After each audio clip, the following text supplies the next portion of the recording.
Hello, everyone. Thanks for tuning in to the second edition of Talkin Chalk. Pretty much a refuge for college football betting. If Kirk Herbstreit's kid can talk college football betting, then frankly, I don't see why we can't. I'll be your host, Alex Koloj. Yeah, I mean, you got a 7-year-old out there supposed to be playing with crayons and Crayola, and he's talking about taking Louisville plus 11. Just one of the many topics we're going to get into today. I'm Alex Koloj. I'll be your host. There's too many letters in my last name. You don't have to use all of them. And I am coupled today with a few of my colleagues here from the Sports Degens. Rome, you were here last week. How you doing, man? Hey, doing good. Good to be here again with you guys today.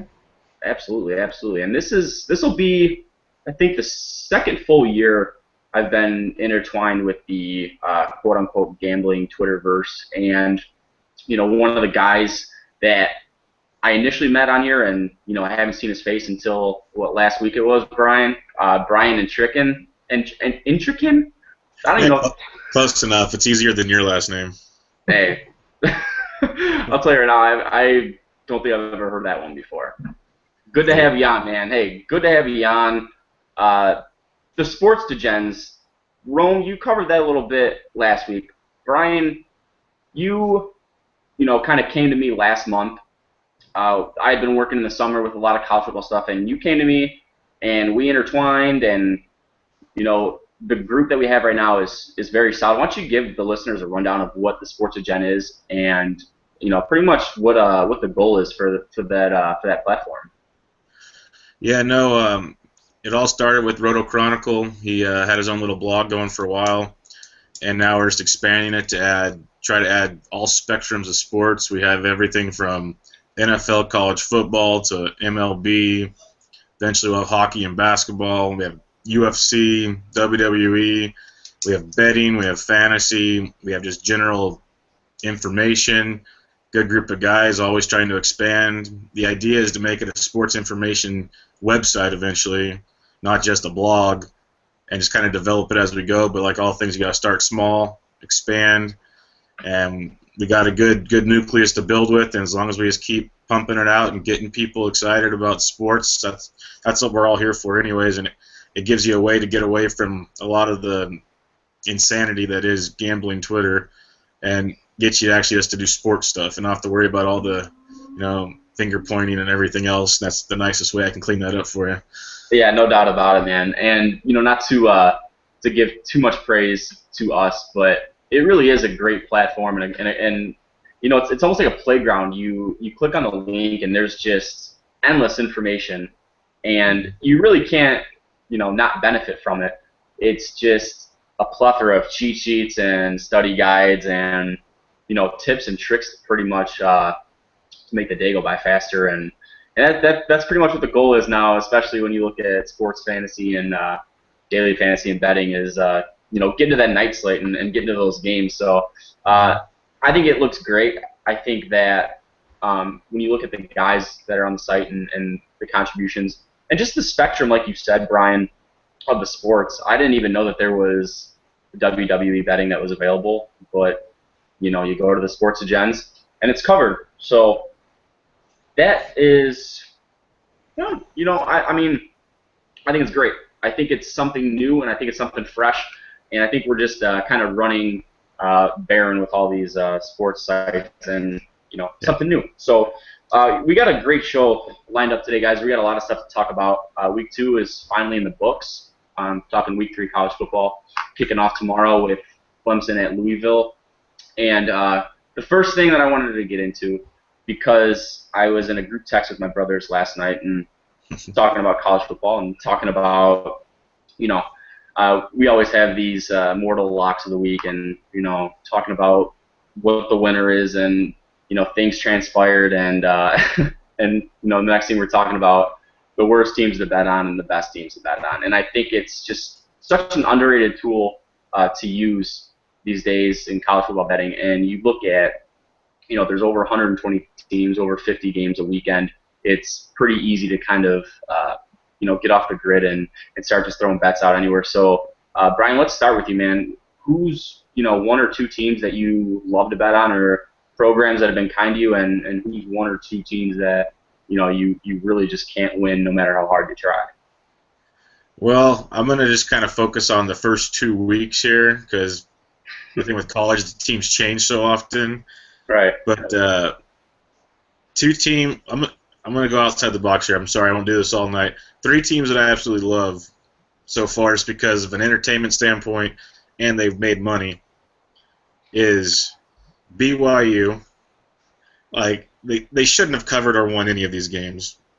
But, well, Nebraska they were covering either way. But just pure chaos. And you got backup quarterbacks throwing Hail Marys 2 weeks in a row, basically. You have everything happening. You got Western Kentucky, led by Doughty. I always pronounce it wrong. Brandon Doughty? Yeah, the kid just wings the it. guy's insane, man. I mean, it just makes it look so easy. Even if they were to lose by 20, they'll be entertaining. Those guys are freaking great. Blast to watch. And my third team, just it's the first 2 weeks, but it's fun to root for them. In a very tough SEC, you got to have a little fight for the Fighting Stoops of the Kentucky Wildcats, because those boys are doggies with no love, and they keep pulling out the wins. And I'll get to them later in the next segment we'll be talking about. But I like the Wildcats of Kentucky. Yeah, Big Blue Nation was one of those teams that I pinpointed early in the season. I think when I was delving into some SEC win totals, and Patrick Tolles for Kentucky as you got a big arm, and they brought back a lot of the pieces to their offense.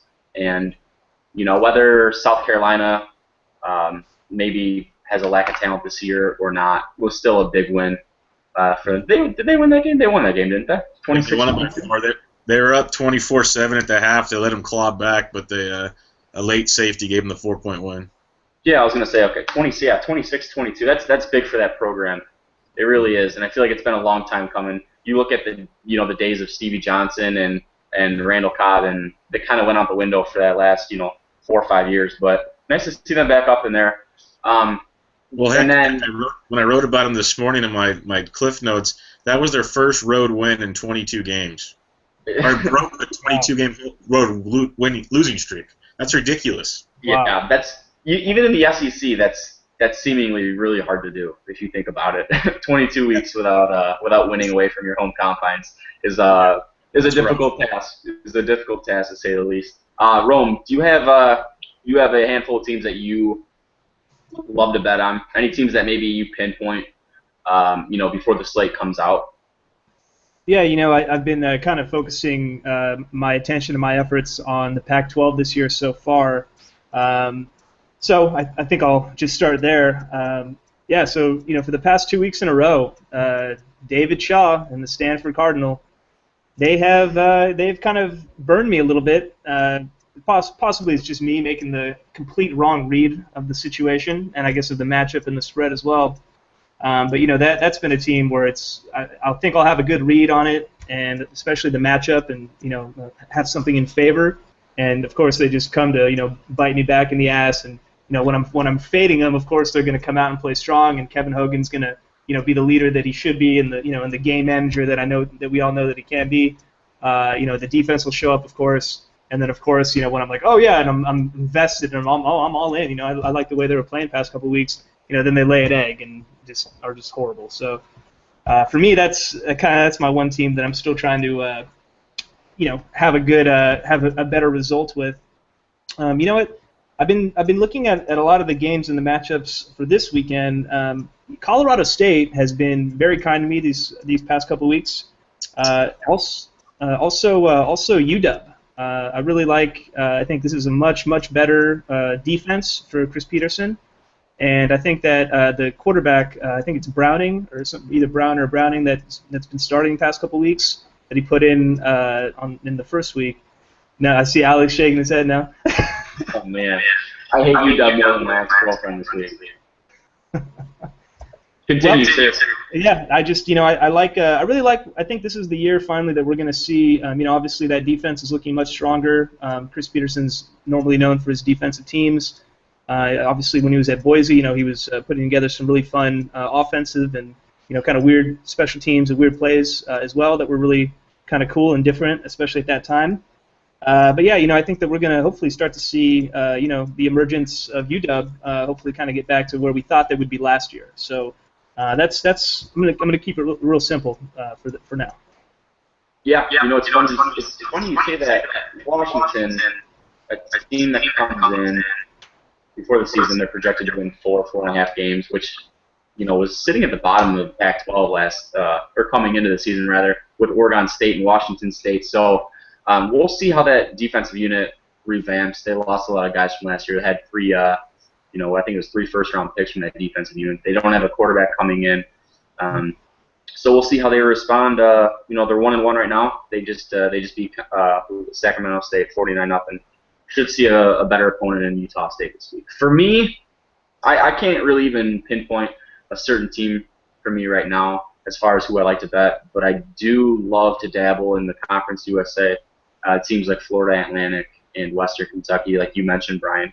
And it's not necessarily just a thing where, I'm being able to pick spots where I'm picking over-unders, but there might be a time where I wait on Western Kentucky for a few weeks and wait for them to have a bad game on offense and then reload on them next week. And I think they're a pretty consistent club when it comes to that, but head coach Jeff Brom has done a pretty nice job with stringing together some good pieces, on that offense. And they really came out of nowhere, kind of getting off track here, but you look at their 2013 numbers, it wasn't anything special, but coming in, it didn't take long for the public to catch on to that offense. So, Western Kentucky or Florida Atlantic for me. And then one team that I could probably write a novel about, we could probably be podcasting for an hour and a half, that I hate is the North Carolina Tar Heels. And it's not even close. If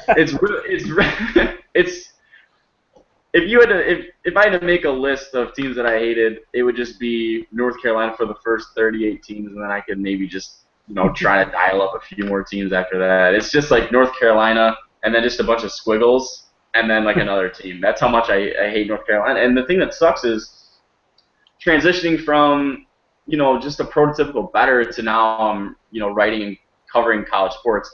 You gotta be somewhat unbiased, and you can't really criticize these kids. You can't go full out on Twitter because they are college athletes. But Marquise Williams at quarterback is just, I think he's so overrated, and I don't think that the mental capacity is all there. And I've just witnessed too many red zone turnovers. I've witnessed, an offensive core with Quinshaw Davis and Ryan Switzer and Marquise Williams, obviously, but, guys like Bug Howard, too, in that offense. All the speed and athleticism in the world, but every time you listen to an analyst, they're talking about how North Carolina is going to put up 40 or 50 a game, how they're viable to, get in shootouts or light it up via fireworks, but this team puts up maybe 17, 20 points and turns the ball over 4 times in the red zone. That's something that I just can't, I can't handle. I don't have the mental capacity to bet on a team like North Carolina, so I don't care if there's a 55-0 trend that applies for North Carolina, I'll still never touch them. And, that reiterated 2 weeks ago on opening night for South Carolina when Marquise Williams threw 2 blatant interceptions in the end zone where there really was no receiver in the vicinity. So give me North Carolina for that one. I've been waiting to rant about North Carolina all day. I really have. Let it out. Let it out. I might just end it right there. Honestly, that was the highlight of my show. I completely agree with you on that one, just based on the South Carolina game alone. And immediately this week, when Illinois was a 10-point dog, I almost played it, but then I thought it was Illinois, so I better look a little longer about that one. But Marquise Williams, or whatever his name is, with 10 points, it's ridiculous. It really is. And I don't know, Illinois came in, they're coming in giving up three total points. Granted, it's to Western Illinois and Kent State, but yeah. So, and I mentioned this in my Maize and Brew piece for SB Nation. You just don't know what you're going to get with this game. No. You really don't. It's best to stay away. Just stay away. This is a game that you should just probably, and I hate to say it, but it's probably a game that you should watch. It should be some points scored in that game. There's some good athletes. Josh Ferguson for Illinois, one of my good friends. He's been having a great year and having a great tenure at Illinois. And obviously, when you look at West one, he could sling it with the rest of them. So it should be an up and down game. But when I say it should be an up and down game, I mean that it's going to be a 14-13 game, and there's going to be 113 fumbles in the red zone, and that's why I can't do it, and that's why I'm like mad right now. I'm like hot right now. Talking about North Carolina. Yeah, man. Perfect. Oh man. Take We're gonna take a commercial break. Get our FanDuel commercials and DraftKings commercials. They actually just called and said they wanted to chip in to advertise anything sports related. But all jokes aside, that stuff's gotta go. Man. Yeah, it's too much. I love playing it, but it's everywhere. Yeah, daily fantasy sports is fun. Commercials aren't. Let's get into the play of the days, guys. Let's talk about what's high on our radar, what we're gonna be sealing up here for the weekend. I know I can't wait, and I got something that is really just gonna make everybody happy. But Roan, we'll start with you, man. Okay. Well, I'll tell you what, guys. I know that you were just advising everybody to stay away from this game and from this play, but Love it. Right out the gate. So everybody, just either fade me and listen to these guys, or listen up wide and clear, because I'm telling you right now, when I started looking at the games, one of the first games that caught my eye, just like you guys were just talking about, Illinois and North Carolina. You're taking the points, aren't you? I'm taking I'm taking +10. Hey, listen, Illinois has looked really good. I can't blame you. Yeah, no, if you're gonna play it, that's the play. But continue. You know what? Call me crazy. Call me obviously not sharp. But at least call me back. At least call me back. Call me maybe. Anyways, I look at it like this. For all the reasons that you guys already mentioned, Marquise Williams. Marquise Williams. He's had the first opening game at South Carolina in North Carolina, in the state of North Carolina. That was a big red flag and a big disappointment for me personally. I was riding North Carolina on that one as well as at +3. Illinois is 2-0. Like Alex mentioned, I believe they've been holding opponents to well under whatever it is, Alex. I'm not sure, but their defense has been stepping up. And granted, these are against teams that are not of the same caliber as a North Carolina. However, you know what? For some reason, I'm just I saw it, and for me, I'm probably the least statistical, I would say, out of maybe all of us. I might be the least statistical guy out there on Twitter that actually looks and it's mainly just because I don't have the time.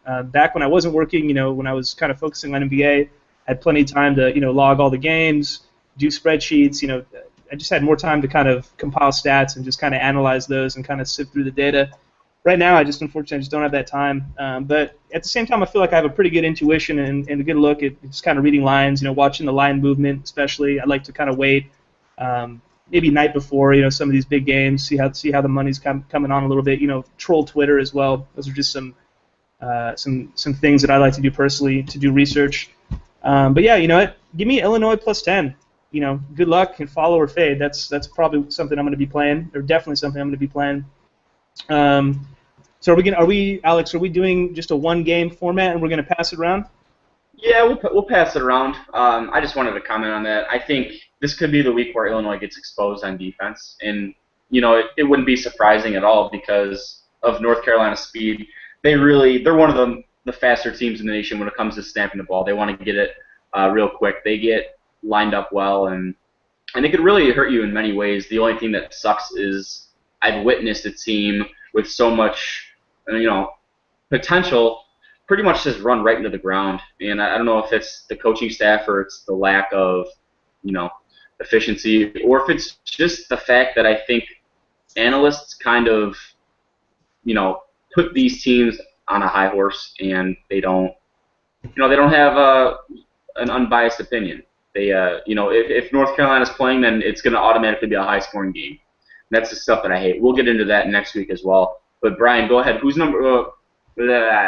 public enemy number one on your radar for Saturday? We're going to start right out with the plug your nose type play. But give me Perdon't at home at +6 against Virginia Tech. I hate Purdue with a passion. I'm a Big Ten guy. I'm a Badger guy. Can't stand Purdue. I like it. I really do, man. Virginia Tech especially with their backup quarterback now, has next to nothing to offer. They have a running game a little bit, but when you can pinpoint that, stack the box, Purdue's defense has played extremely well this year. Like, very surprisingly, I've been shocked the first 2 games watching them play, because I'm pretty sure I bet against them one week, and I was breaking things because I said this is not Purdue on my television screen. Yeah. And the thing that surprised me the most about Purdue so far is they run an offense. They actually move up and down the field instead of 3 plays and a punt.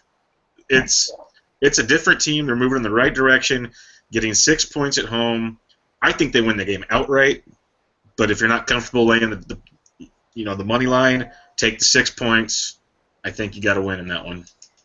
I agree. Appleby he's looked pretty well in his first 2 games. I think aside from the pick sixes at Marshall, he's looked somewhat poised. And D'Angelo Yancey's a real good receiver as well. DJ Knox at running back as well. I don't think that Virginia Tech has the firepower on offense to hang up points at will in West Lafayette. I really like that play. I initially had that line at 11, and when it opened up at 6, the red flags were just everywhere. I turned around, there were red flags. I opened the door to go to the bathroom, red flags. Just everywhere, man. I mean, bet me. Opened up the fridge to get a muscle milk, and a red flag was there. I swear to God, it was there. I don't even drink muscle milk. It's garbage. Sure. No, you prefer to shake up your protein. Yeah, dude, I really do. I go with Cytosport. Okay. All right.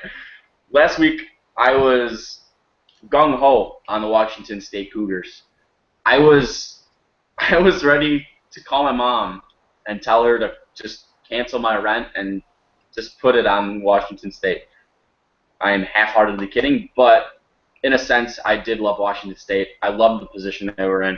And I'm going to go as far to say that I love this play just as much, if not more, for Saturday. And that's going to be Utah State Aggies, team total over 20. And, I'm going to go on a little 1 or 2 minute spiel here about trends and why I actually like trends.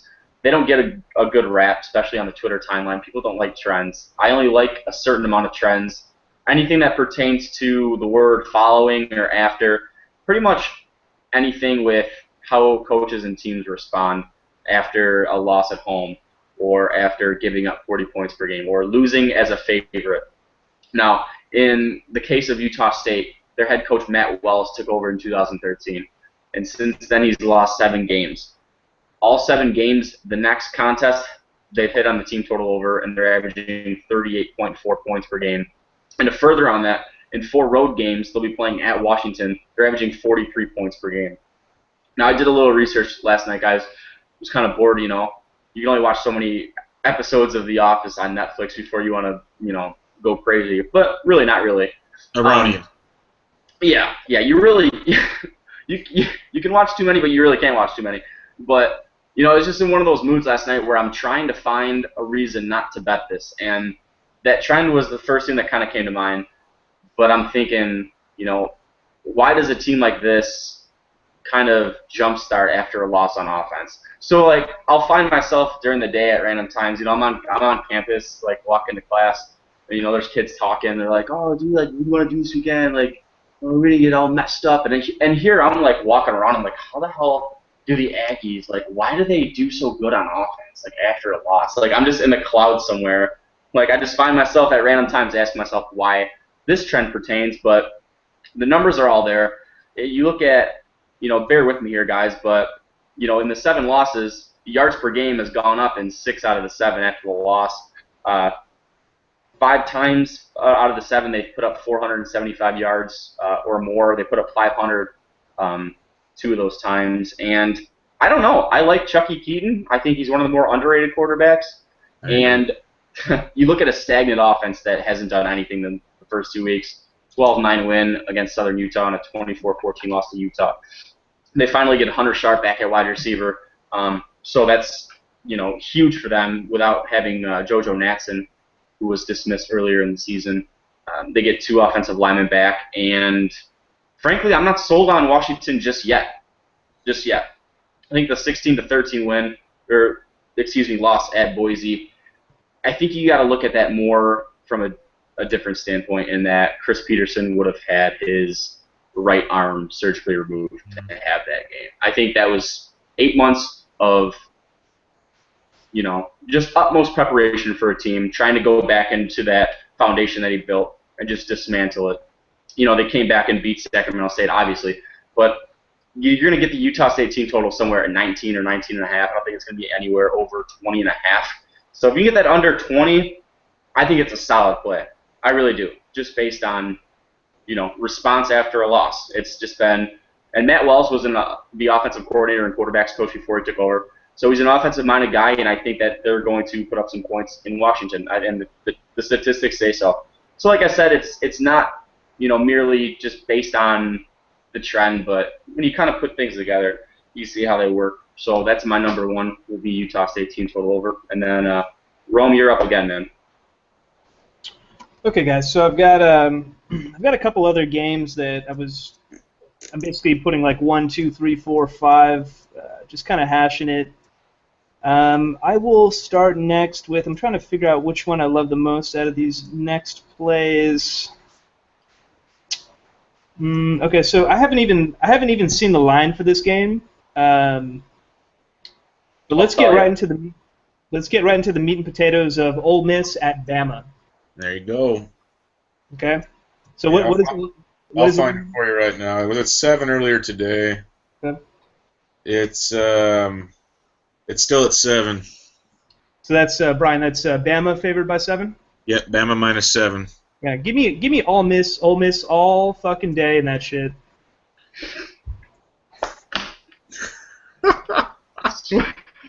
Just swearing like you read about. It's all right.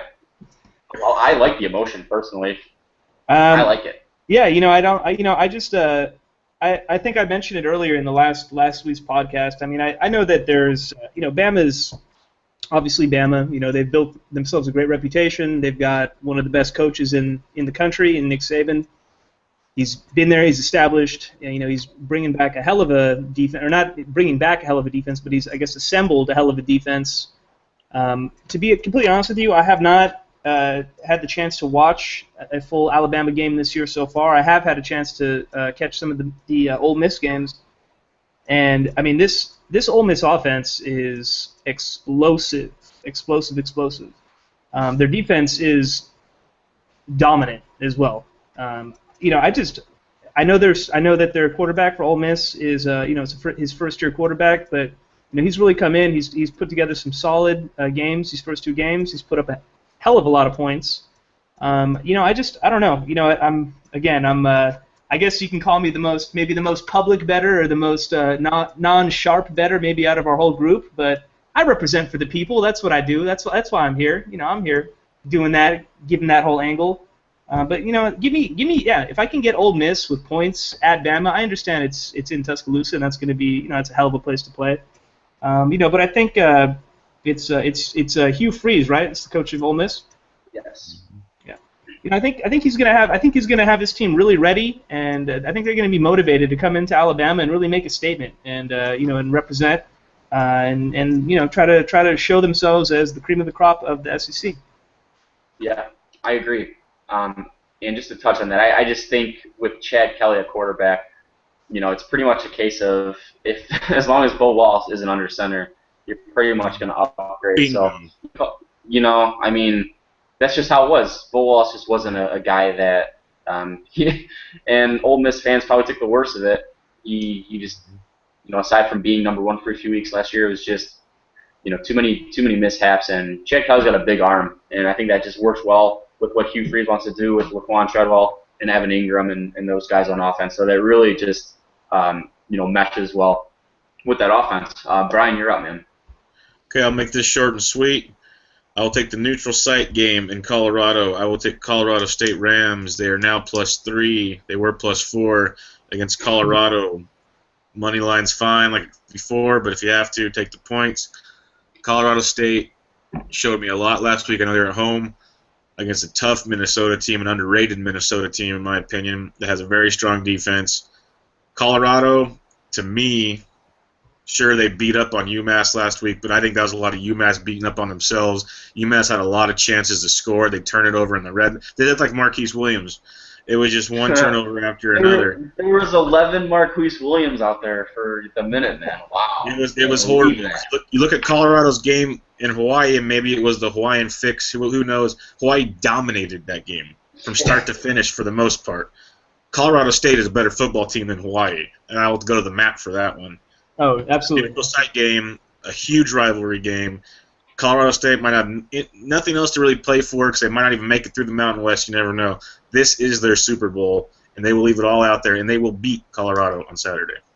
Yeah, hey, hard not to take the points, in a rivalry game, especially with Colorado State. It seems like it's always just, a tight-knit game. I like it. For me, I'm going to go to a mid-major Power 5 matchup. I'm going to take the Louisiana Tech Bulldogs plus. I originally had them plus 11. I got them at the opener. They're dropping down to 9. I just think that with Kansas State's offense, parentheses question mark, they didn't come out too hot versus Texas San Antonio. They haven't been coming out of the floodgates hot. They lose quarterback Jake Waters. They lose wide receiver Tyler Lockett, and that's severely shown so far. It's not an offense that's going to put up 40 or 50 points a game. And I think this fits well with Louisiana Tech style. You look at the Bulldogs last week just getting trounced. Well, I wouldn't say trounced, but Western Kentucky had its way for most of the game, and Brandon Doughty pretty much just slashed the secondary. And I think that it's going to be a tale of two tapes here with Kansas State's offense. And Skip Holtz is 5-0 against the spread his last 5 as an underdog, and 5-0 since he joined Louisiana Tech as the head coach. So give me the Bulldogs plus 9. Well, on top of that, UTSA, they moved the ball very well on what was supposed to be a good Kansas State defense, at least for the first half. La Tech offense can put UTSA to shame, so I definitely agree with your angle. And the thing is, the thing that I love about Louisiana Tech is they're so balanced. When you look at Kenneth Dixon can run for 80 yards a pop. 80 yards a pop. He could run for an 80-yard touchdown and break 5 tackles en route to it. And then you look at the wide receivers. I thought the wide receivers looked great last Thursday. I don't think Driscoll made a lot of good throws. I think his receivers helped him out a lot. And Trent Taylor and Carlos Henderson's another guy. He's a guy that really can stretch the secondary. A guy that's pretty much tagged as the home run threat. They got some athletes on Louisiana Tech, and that defense has caused a turnover. I want to say in like 14 straight games, something like that. So the defense is good. I'm not going to peg the defense at all. I just think that they match up better with a team that's going to run a slow tempo and attempt to try to just run it down their throats, because I don't think that Kansas State's going to be able to just throw the ball all around the yard like Western Kentucky did. And then you look at Louisiana Tech having that extra day of preparation. It's not much on paper, but that extra day of preparation could absolutely help them. So take the Louisiana Tech Bulldogs plus 9. I just think that's a near double-digit point spread with a team like Kansas State that doesn't have as much offensive firepower is a good number. So take them plus the points. Rome, you're up. Okay, guys. So I'm trying to narrow it down a little bit. Brian, do me a favor. Do you see a number on the Tennessee game at home? Yes. Western Carolina? Mm-hmm. You want to back the Vols, don't you? Because I know they're in a way you're back in Western Carolina. If you can tell me Western Carolina's mascot, I don't know, man. You can have whatever you want. No, I don't see one right now. Yeah, I didn't. I'll tell you what. The way that Tennessee lost last weekend's game with Oklahoma coming back and stealing in overtime, I lost money on that game. That was a tough way to lose for me personally, as I'm sure a lot of other people did and feel that way as well. So basically, I'm not necessarily going to recommend it. I just wanted to talk about it really quick. I don't even know what the number is. It's at home. Rocky Top obviously is going to be strong. I'd like obviously Tennessee to just blow out the team. Obviously they're probably just going to murder them, and I'm assuming they'll probably cover whatever the spread ends up being. Since we don't have a number for that, let's move on. So let's talk about. Okay, so let's talk about this second really awesome SEC matchup with the LSU Tigers coming into Auburn. Playing Auburn at home. So I believe the line on that one, Brian, if you could help me out with that as well, is it 7? Auburn is going into LSU. Auburn is going to Yeah, LSU. LSU's at home and they're 7-point favorites. Interesting. Okay, it's going to change things a little bit. Yeah, I would like to talk about the game. I apologize, guys. Obviously, I was a little bit unprepared, as I guess I normally am. No worries, man. Wait, we're just talking sports. Yeah. That's all we're doing. I'll tell you what. I'm very impressed. I'm very impressed with LSU this year. Obviously, I don't want to overreact too much with with the very close game that Auburn won last week against Jacksonville State. I'm sure nobody fucking saw that shit coming, but. Anyways, no, I was rewatching a game last night about with LSU, and I mean, they are looking strong, man. That defense is nasty, especially if they're at home. I mean, I think if it's pretty safe to say, if nothing else, that Jeremy Johnson, quarterback for Auburn, he's definitely not Cam Newton. He's definitely not as polished. He threw 5 picks, I think, last week. Going on the road into Death Valley, I mean, that's going to be another very, very tough matchup. And again, I think LSU's right there. They're definitely top 3. They're up there with Ole Miss and with Bama. Leonard Fournette is just, I mean, this guy is just unbelievable. Watching the highlights from last game, I mean, he's a ton of fun to watch. Obviously, he's an exciting player. The Mad Hatter, Les is always going to have some tricks up his sleeve, especially for a big kind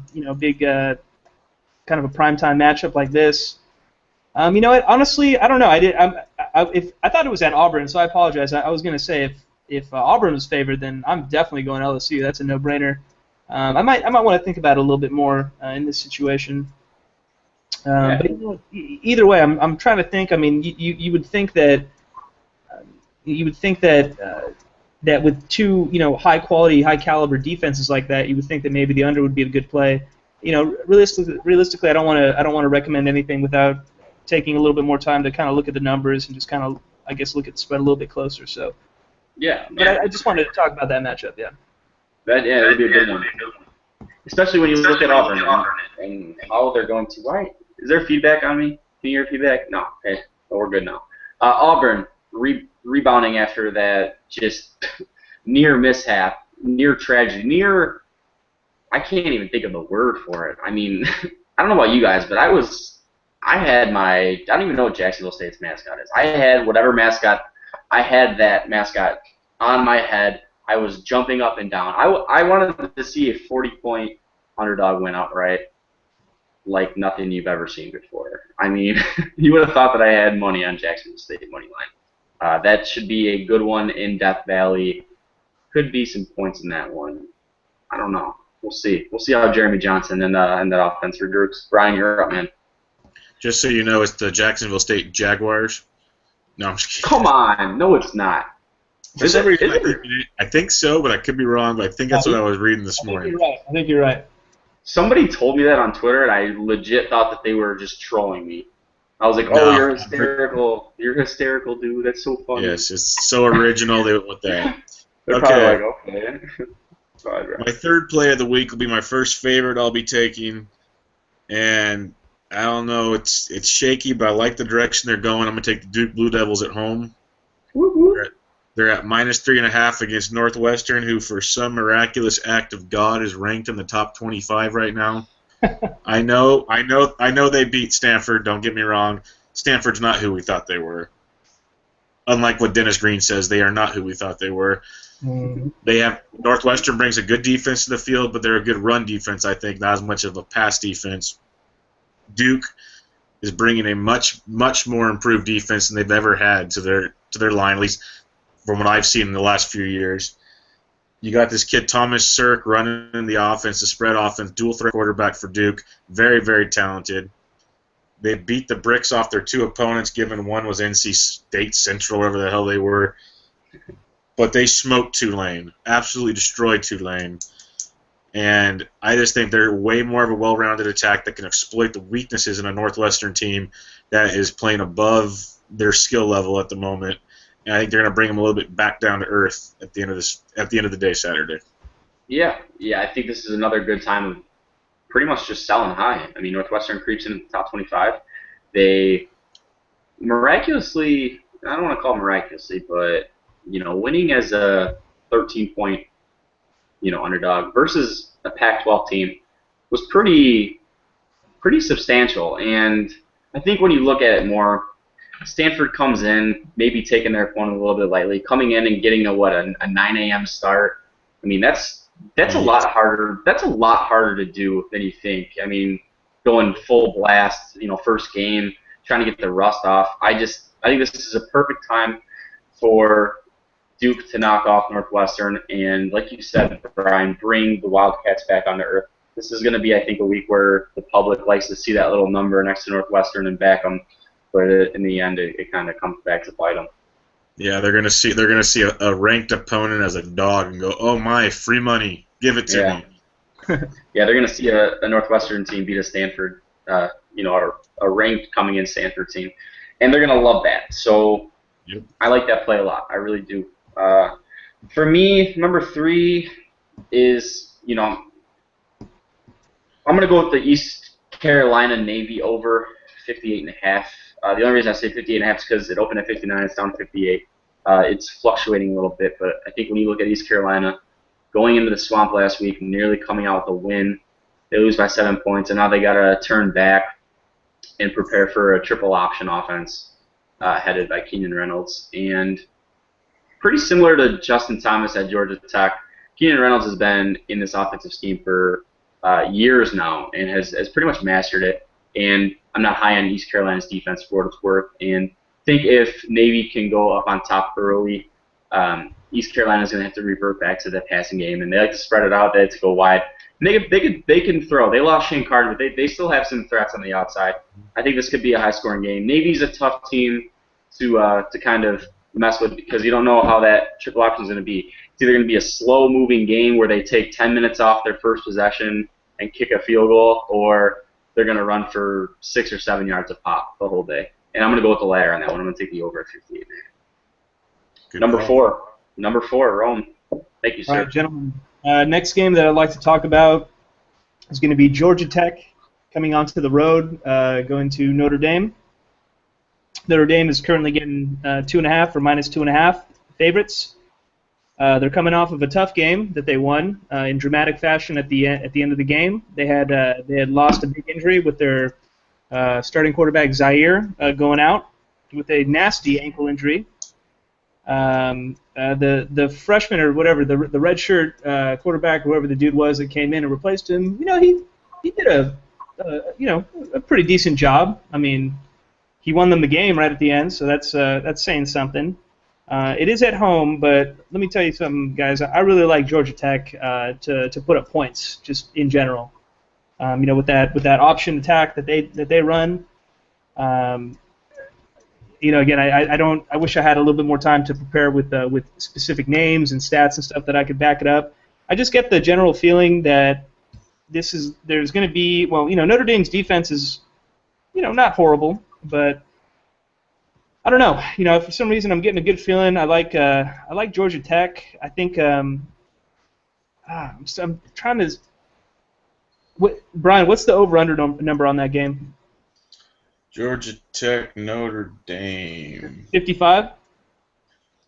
I wish you would ask me sometimes. Oh, Alex, baby Gronk, baby. What do we got? I got 55. Nah, dude, I don't even want to tell you anymore. Screw up. Find your own total. Find your own total, you idiot. Bye. You dummy. This. I still don't have a really good reading on this game, but I'll tell you what. I still just because of the situation of it, and with Notre Dame essentially starting, it's going to be his kind of first real game at home. I think there's going to be some pressure on him. I think Georgia Tech is seemingly always kind of underrated, especially offensively. I mean, they shouldn't be. They're an offense that's proven themselves the ability to score points and in bunches especially, and have a hell of a rushing attack. So you know what? What the hell? I'm gonna go with Georgia Tech. I like it. It's ballsy, but I like it. It is. train.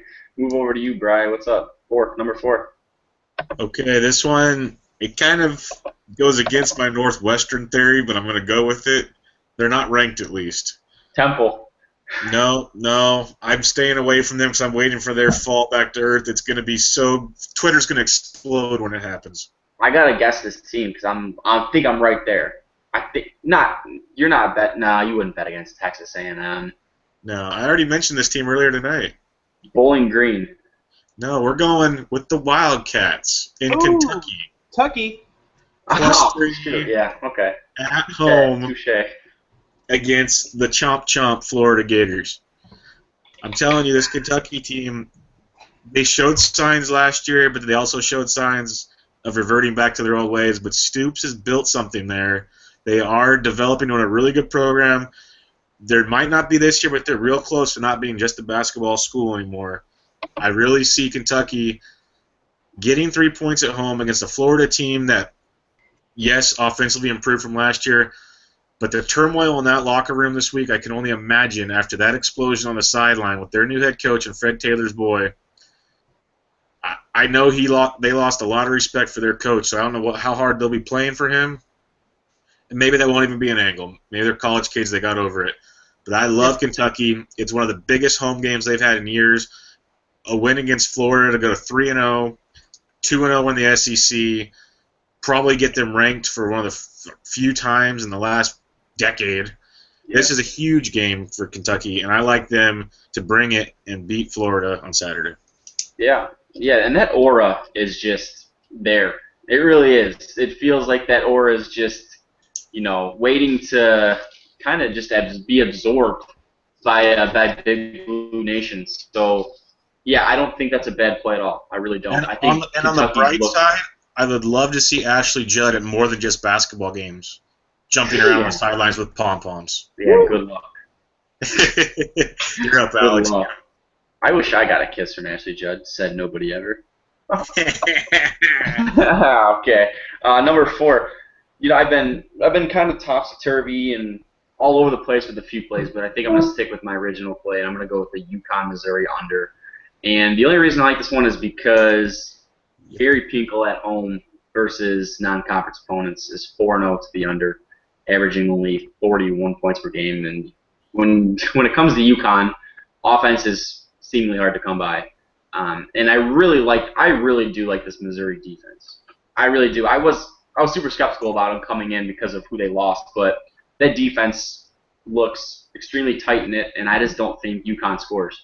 I think it'll be a 34-3 game or 31-6.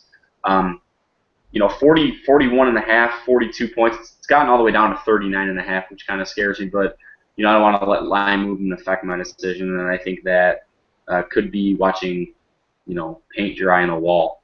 So that'll be my number 4 play. I'm not going to get too much into it, but the number's there, and it's just one of those games where you look at it, and it's just kind of hard to see points come by in that game. And I couldn't even tell you who UConn's. I couldn't name you one player on their team, but for the last few years, that offense has just been dismal. So let's wrap up the pods, guys. Number 5, Rome, go ahead. Guys, just real quick, 2 more games that I'm struggling to put at number 5. I just want to quickly talk about both of them. Both involve Pac-12 teams. First one, I think I've been telling you guys past couple weeks. I really like Cal. Cal Bears offense is solid.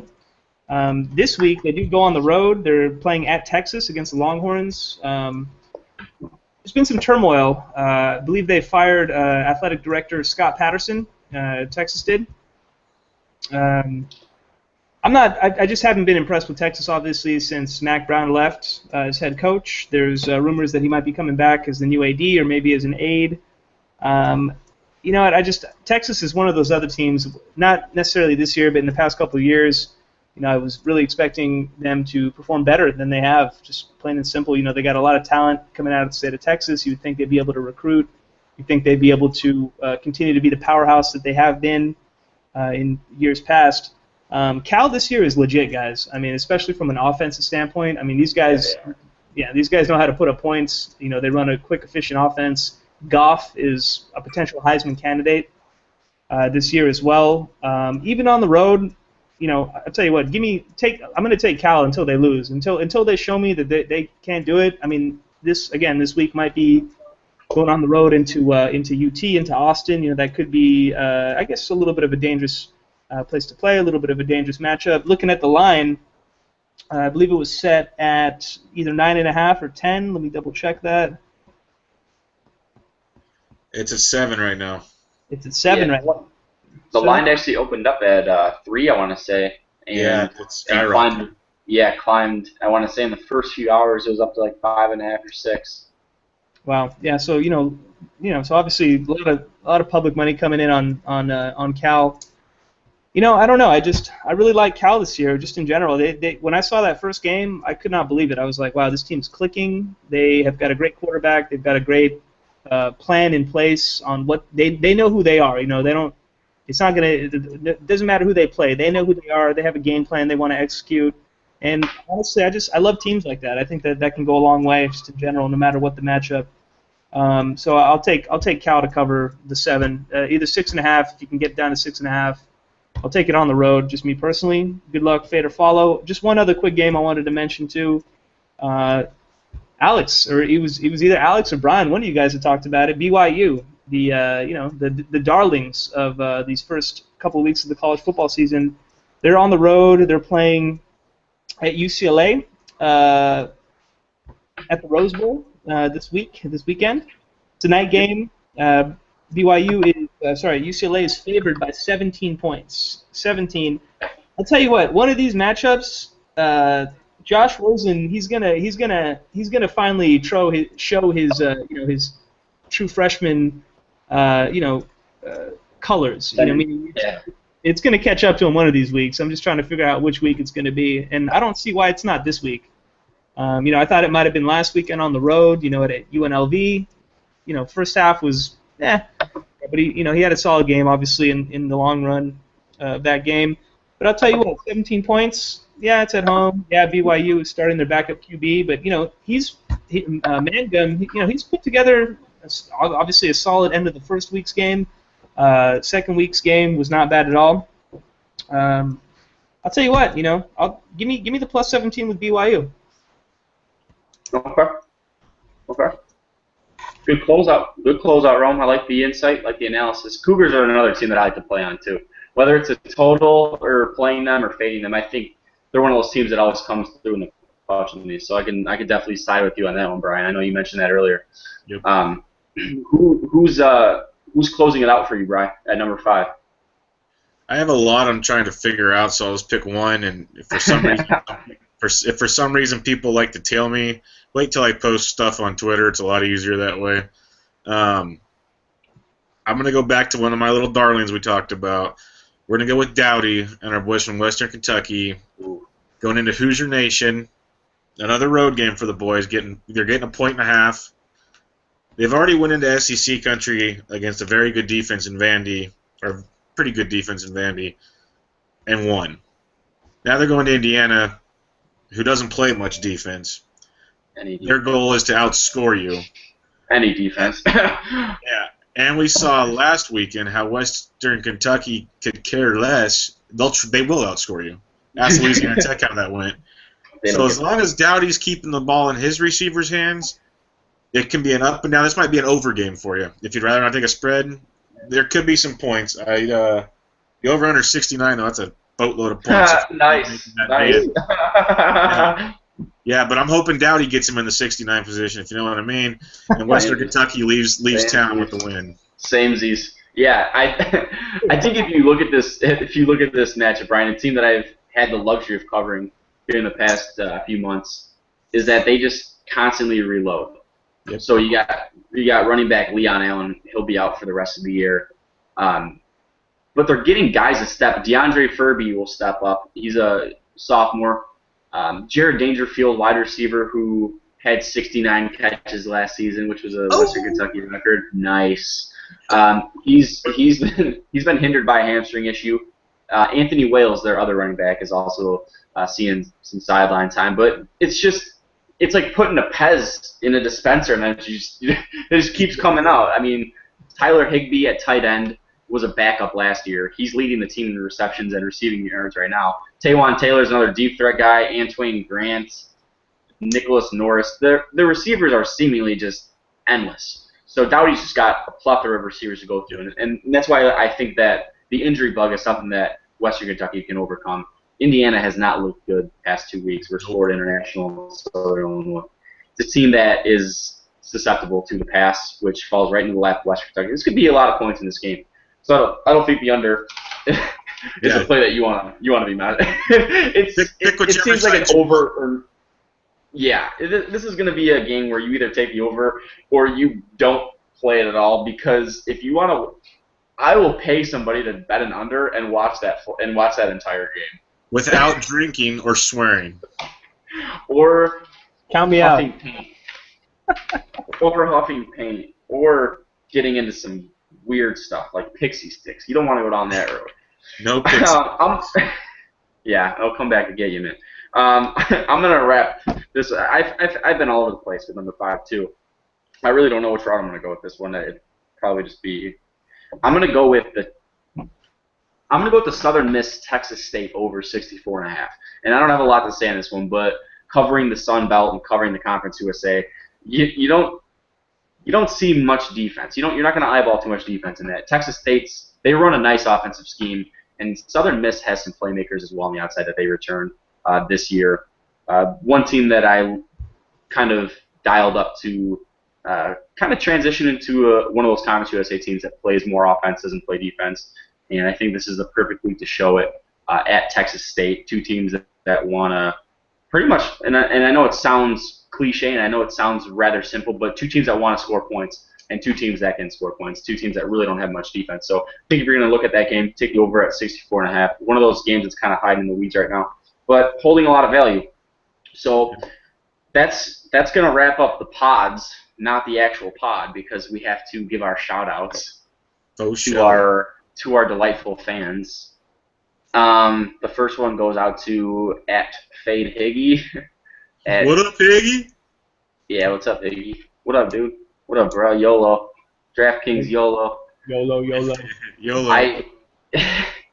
Higgy's. I've had some good memories with Higgy. Higgy and I used to call each other Saturday nights whenever we'd win bets. We would just tell each other how much we loved each other. It was really weird, but it was really good. It was just more like the dude. Like, thanks for teaching me about capping, dude. Like, God, we're gonna get him next. Like, it was funny, man.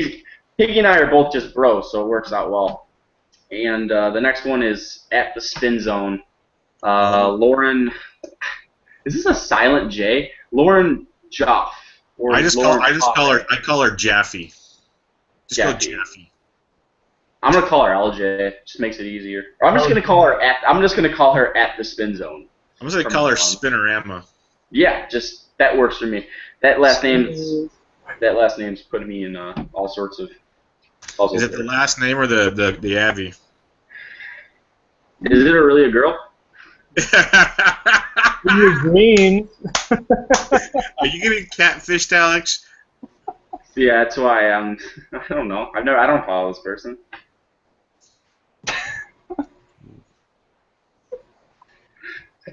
Does somebody want to tell me something that I don't know? No, it's a girl. Well, we're hollering at you, Lauren, in a non-predatory way. So those are the pair of shout-outs that wanted to be shouted out. God, our fan base is huge. I don't know what to do with it. So I'm already losing my train of thought again. We're on to now rapid fire, where we're just going through games, giving maybe a sentence or two each, and then we'll cover the basic games, the ones that people wanted to hear, and then wrap it up and get prepared for next week.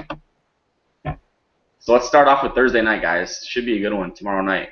The first real good, prime time conference matchup. Clemson traveling into Louisville.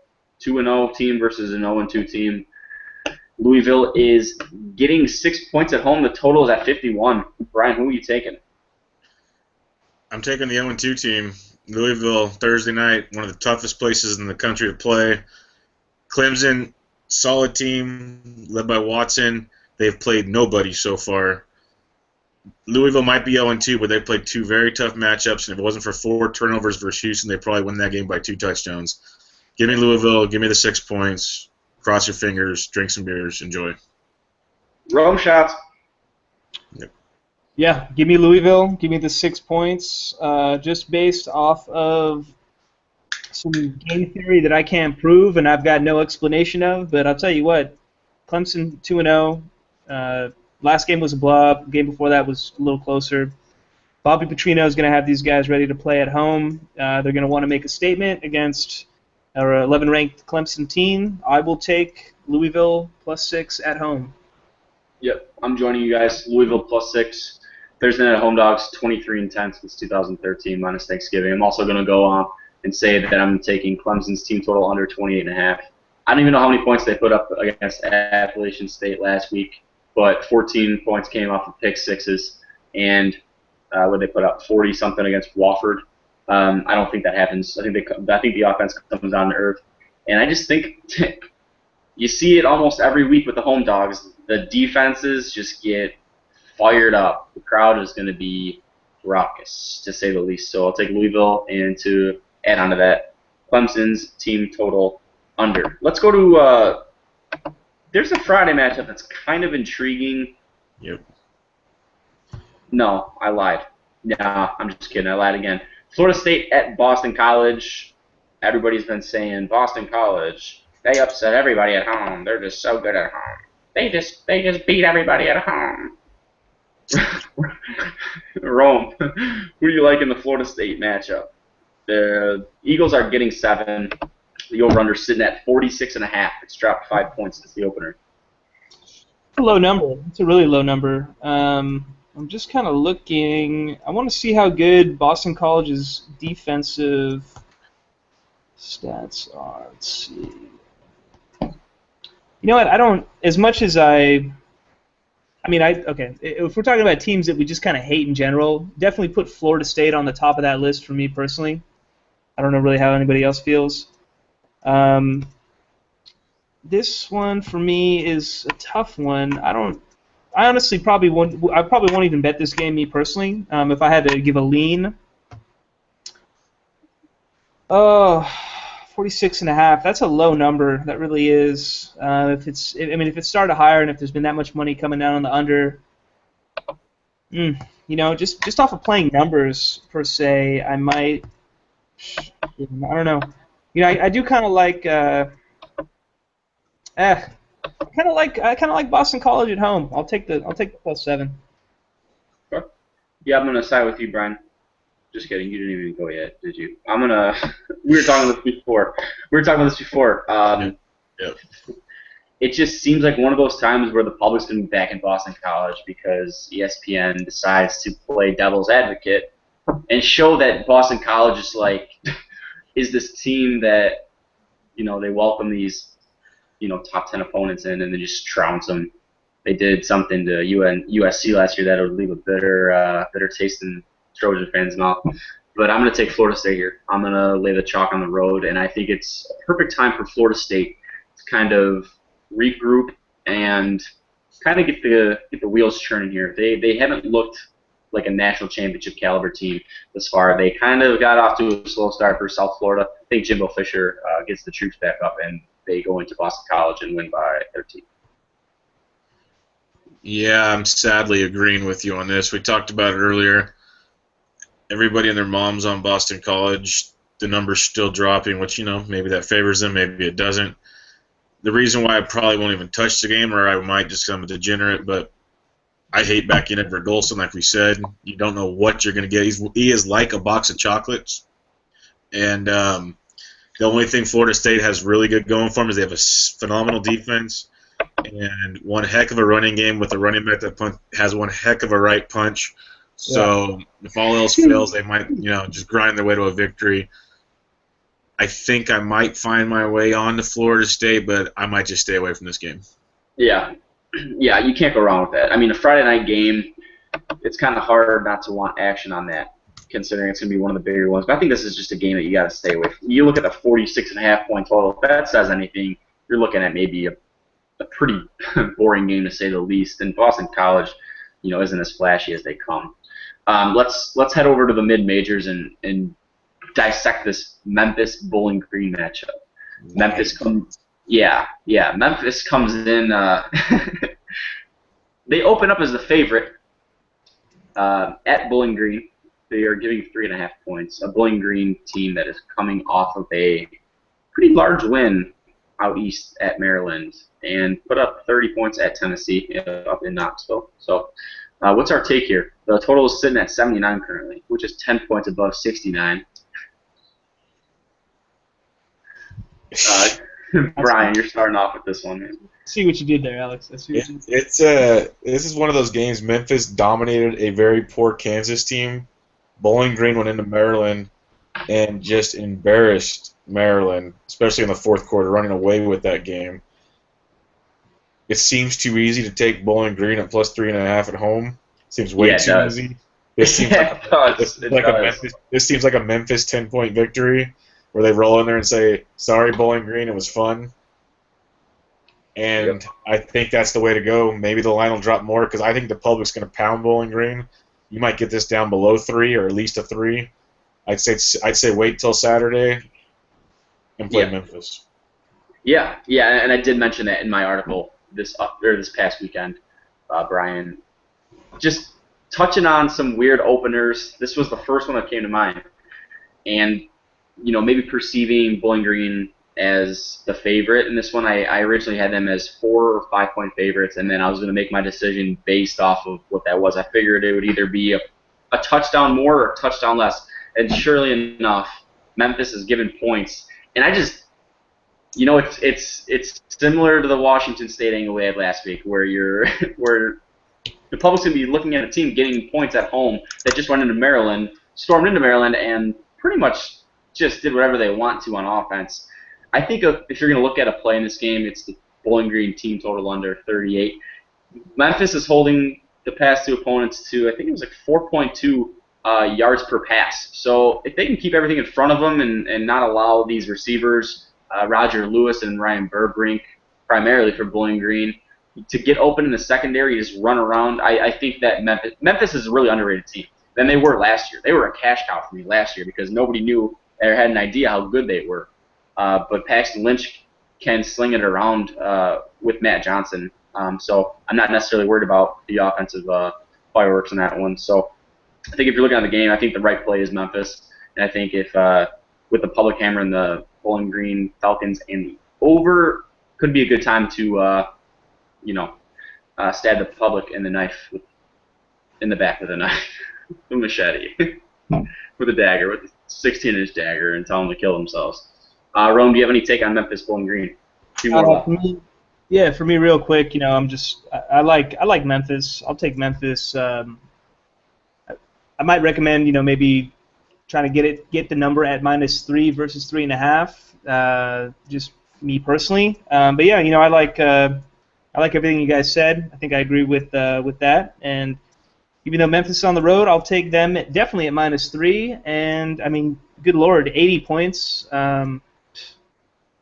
Whatever. I would lean the under on that as well. But no, I'll definitely take Memphis -3. Yeah, if people were in search of how good Bowling Green is this weekend, I think they're going to get a taste of how good Memphis really is this weekend, and I think that Memphis is going to go into Bowling Green and win that game. Let's head over to the Big Ten, guys. There's a few really good matchups. After last week with Michigan State welcoming the Oregon Ducks, we get a few more good Big Ten matchups. Let's talk about Iowa-Pittsburgh. Not a flashy game on paper, but a game that's raising my eyebrows a little bit. That kind of has me thinking. Iowa opens up as a 4-point favorite to Pitt, and the line has risen to 5.5. The total is currently sitting at 51. A James Conner-less Pittsburgh Panther team. I'm going to start off with this one. And I really wanted to see how Kirk Ferentz and Iowa responds. Obviously, they played the Iowa State Cyclones last week and beat them, their in-state rival, and how he fared after playing them. If the mentality was dismantled or if it was really not an issue. He's 4-0 against the spread the last 4 after playing Iowa State. So that was just more of a security blanket for me to use. So I think I'm going to lay the chalk here with Iowa. I think they got a lot of good things going on. CJ Beathard's looked pretty well.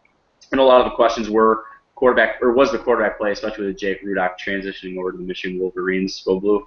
And he hasn't really disappointed. So, and then you got to look at the, what's happening over there, the depths of everything that's going on over there. So I think there's a lot of momentum right now in Iowa, and if I'm not mistaken, could be wrong. I think it's a night game in Kinnick. Could spell trouble for Pittsburgh. I don't normally lay chalk with a lot of the public on the home favorite, but I think I like the Hawkeyes in this situation. And yes, they are. It'll be a 7 o'clock Eastern, 8 o'clock Eastern start. Yeah. So if anybody wants to dabble with that game, I'd love to hear your guys' input as well. Yeah, no, I totally agree with pretty much everything you said, so I'll keep this short and simple. This is a week that the Big Ten needs some wins. I've already called a couple. They're going to get this one. Iowa by at least a touchdown. Yeah. The team, and I know I've said this a lot, but a team that had a lot of questions coming in about who was going to replace who. The quarterback position obviously was a big concern. But CJ Beathard has looked like he's somewhat comfortable in the pocket so far. And Iowa State is a team that I think has progressed, especially on offense. And they got a lot of weapons, too. I think they weathered the storm and really just kind of came out in that fourth quarter with, the proper mentality. And I think they're going to use that heading into Saturday. They have a chance to start off 3-0, which is really nice. Rome, did you have a take on Iowa-Pittsburgh or no? Or you want to go on to the next one, man? Yeah, James Connerless, Pittsburgh squad. Just looking at the numbers, I was favored by, I guess, 5.5, over under at about 47, from what I can see. Just kind of looking at the points per game, yards per game, breakdown of pass and rush differential for both teams. I think the Hawkeyes, I think they made a statement last week with the win. That was at Iowa State, I believe, if I'm not mistaken. Yep. Yeah, back at home. I'd say let's roll with the Hawkeyes. Yeah, let's do it. I like it. And then let's move over to the next Big Ten game, another good one. 3:30 Eastern kickoff. Nebraska Cornhuskers at Miami Hurricanes, a rematch of last season in Lincoln, which was a really good game. And Brad Kaye hadn't really matured into what he is now, which is a pretty nice pocket passer and a guy that the people down there, the fans, really like and think that he has a pretty bright future ahead of him. And a lot of the analysts are high on him. People are already talking about Heisman talk for next year. Go figure. Miami's laying 3.5, total sitting at 57.5. I'm personally not going to give my take on this one because I hate both teams, but I will say that if I'm leaning one direction, oh God, I hate One Direction. I can't believe I just said that. God damn it, Alex! I'm so flustered right now. Oh my gosh! All right, if I'm leaning anywhere in this, and the thing is, it's Miami and Nebraska are both like North Carolina. I can't pick anything right to save my life, and now they're playing each other. So if I could lose twice, it'd probably happen. If I had to lean anywhere, I think I'd lay the chalk here with Miami. I would rather have this be a night game down on the East Coast, but I think it's time for Brad Kaye to have a big game. And I'm still not sold on Nebraska's defense just yet. And I think, and Miami's eerily similar to UNC coming into the season where everybody's like, oh, they're going to have this huge year. They're going to break out of their shell, and they never do. So Miami's offense didn't start clicking until this late in the second, third quarter against Florida Atlantic. They're going to need to get off to a tremendous start versus Nebraska if they want to win the game. However, I think I'm going to lay the 3.5 with Miami. Anybody can take the floor, please. I'll go real quick, Brian. I'll let you finish up. I am actually going to take. I'd like the over in this game. I don't know if you guys agree or disagree, but it's currently set at 57.5. I think Miami's going to score some points. I think Nebraska's defense is definitely not what it was last year. with the loss of a couple big players. And at the same time, I think they're returning. I mean, they lost Abdullah, obviously. They got their quarterback returning, who is mobile. He's a threat. I still think that Nebraska can score some points as well. Give me over 57.5 on that. I like it. Could be some points scored in that game. Sorry, and I've been waiting. It's like I've been sitting in the doctor's office waiting for Miami receiver Stacy Coley to do something. He just hasn't. He's one of them, quote unquote, one of the more dynamic players in the nation. But they desperately need somebody to just kind of pick up the slack of Philip Dorsett, to just really just make that offense, get on a nice track. Because you look at the ACC, some of those offenses are seriously underrated. And I think when you look at teams like NC State and obviously Clemson with their trio of wide receivers and the whole lot of those guys, they're going to need some offensive firepower. Let's go to, and I'm just reading off the list here from the games that people wanted us to dissect a little bit. Passed up on Brian. You passed up on Brian. Oh, I did. Oh, I did, didn't I? It's Brian, what do you think? Brian, what do you think about this Nebraska game? It's okay. I'll keep this rapid fire. I'll keep it rapid fire. Ty is improving. I like his direction. You said it. You said it yourself. This might be the time for him to kind of break out. If Miami can get off to a fast start, they will take down and cover the spread against Nebraska. Miami would be my play if I played at all. I agree, man. And Miami's just one of those teams where it's like you're looking at your TV and you just want to scream at it and hope it gets to them, but it never does because it's a TV and they're all the way out in the field. Okay, go figure. There's a really intriguing matchup on the slate for Saturday afternoon, guys, and frankly, I'm a bit torn because my sharp side wants to take this in a heartbeat. My other side is kind of pulling the noose here. Temple at UMass. Temple is giving 10.5 to a UMass team that lost by and 34 points. You did not stutter. Temple is giving someone 10.5 points. Yep. On the road, and a very capable offense on the road. We were just talking about UMass last weekend. We like UMass, and I really don't care about the Colorado loss. I really don't. Nope. I don't think I'm going to let that affect me. I think I'm going to take UMass plus the 10.5 points. And you know what I'm going to take? I'm going to take UMass's team total over because Gunnar Kiel could have slid open that defense if it wasn't for a few interceptions and a few mishaps here or there. UMass's team total over is currently sitting at 21.5. Easy. I will take Blake Fronapple to rebound heavily versus Temple, a team that's getting some votes into the top 25 to add on to that. So take the Minutemen. Give me the Minutemen plus 29, 10.5. I second that. You're up, Rome. Boys, give me the over in this game. Just based off of you guys' analysis, I know that Temple has been a strong defensive team thus far this year. Judging by the way that you guys have analyzed this game, and given the fact that you guys obviously like UMass at home, obviously a little bit of a disappointment last week. They didn't score, I don't think, quite as much as we thought they would. It's kind of a high number, 54, for apparently a really strong defensive team like Temple has already showed us that they are so far after 2 weeks. I like UMass to rebound. I like them to score some points. I think Temple has shown they can score. Yeah, go ahead. I don't mean to cut you off, Rom. The more I look at it, the more that I like this over a lot.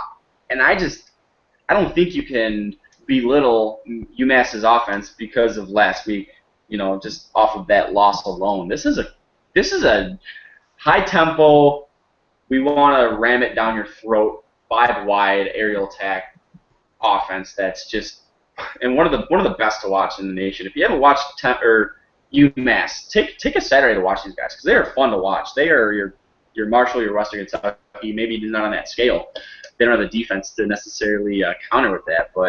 And then to close this one off, guys, let's talk about a game that I've been kind of keeping my eye on that I'm not necessarily ready to pull the trigger on, but it's still raising a few questions, and that's South Carolina at Georgia.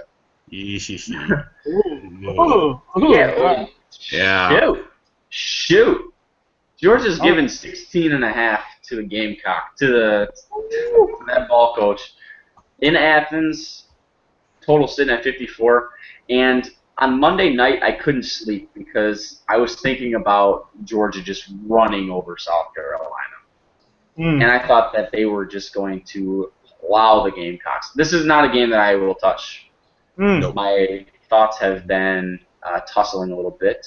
So I'm not going to touch this one, but I want to hear your guys' opinion on what you think about the spread. 16.5. It's a lot of points, but, you know, the sun's going to be setting in the second half, and I don't know if South Carolina's offense can be trusted just yet. What do you guys think? I think it's going to be about a show of Nick Chubb, all day long, maybe even that night, and Georgia should have their way with South Carolina. And Nick Chubb too. Don't forget about him. Don't forget about him. He will be right behind Leonard Fournette in the Heisman radar at the end of this weekend. There you go. Romaine, take on the Dogs. Well, I'll tell you what. The first thing that came to my mind as soon as I heard you talk about this game was so Georgia's favored by 17 at home. Over/under is set at 52.5. I was surprised that South Carolina, they beat North Carolina that first week. Chubb is obviously he's going to be a Heisman finalist when it's all said and done. South Carolina is usually pretty good defensively. Georgia, I believe, is a pretty strong defensive team this year as well. When I first saw these numbers and I saw the matchup, I leaned under. I leaned under 52.5. I think it's going to be kind of a punch them in the mouth type of game. I know Georgia can score points in a hurry, but just based off everything you guys have said and my intuition, I'll take under 52.5. Sounds good to me, man. Yeah, I'm not sure if South Carolina and Connor Mitch are going to just waltz into Athens and going to start slinging the ball around, chucking the ball around all over the place. So yeah, it could be a game where it could be maybe a feeling out process for the first quarter until Georgia takes off. That's just how I partake it. That's going to actually conclude rapid fire. If you guys just want to go around one more time and gloss over your pods one more time, if you remember them. I know we've talked a lot about games. We've talked a lot about teams, and I know for me the big one this week is going to be the Utah State team total over 20.5. Look for Matt Wells and company to bounce back again after a loss. Their points per game after a loss since Wells took over in 2013. That's my big one. And then Louisiana Tech plus the 9 points at Kansas State. And the third one was East Carolina Navy over 58. Yeah, I'm looking at Purdue plus 6 versus Va Tech, Colorado State plus 3, rivalry game Colorado. Duke minus 3.5 at home to bring down the hype of Northwestern. Give me Kentucky plus 3 at home against Florida, and give me the Fighting Dowdies of Western Kentucky plus 1.5 at Indiana. Well, the other two for me as well was Southern Miss Texas State over and UConn Missouri under 39.5. That should conclude mine. Rome, do you remember your pods? I know you were like BYU, GT, UW, Cal. Yeah. Well, so UW was specifically just kind of a team that I've liked to bet so far. I wasn't necessarily. Oh yeah, that's right. My apologies. Going to recommend them as like a play for this weekend because I agree with you. I think that they still got. I think they still have a little bit of something to prove. But yeah, just like you said, let's start with Ole Miss. I'm going to take Ole Miss plus 6.5. Maybe if you can get it plus 7. At Alabama, shoot, I'd love that. Let's go with BYU plus 17 at UCLA. I think that I'll take that number just based off of the number's sake. We're going to go Cal at Texas. I will take Cal to cover the 7. I believe is what it is. 6.5. I believe is what it is currently. You know what? The more that I think about it, I do like that Memphis game and the line that we were talking about. I'll take Memphis on the road as well. I believe I was also talking about Georgia Tech at Notre Dame. Let me find the specific over/under for that. I told you that I like the over on that, and I also like Georgia Tech. And let's see, what else do we have? We had, let's see. Oh, I believe that I was ignorantly stating that I liked Illinois on the road at That was your play of the day. Is that my play of the day? My number one stunner pick? That was the starter, the fire starter. We spent 2.5 minutes talking about North Carolina being just the worst team to ever bet on in eternity, and then we rebounded to say that Illinois was just as bad. And this guy comes in. And he takes North Carolina. F you, Mike. Yeah. Easy there, Petey North Pablo. Carolina. I'm a Duke fan at heart, I guess. Either way, I'm still gonna roll with my boldest selection, boldest pick of the weekend. I'm gonna take Illinois, the plus 17. Plus 10. Plus 10.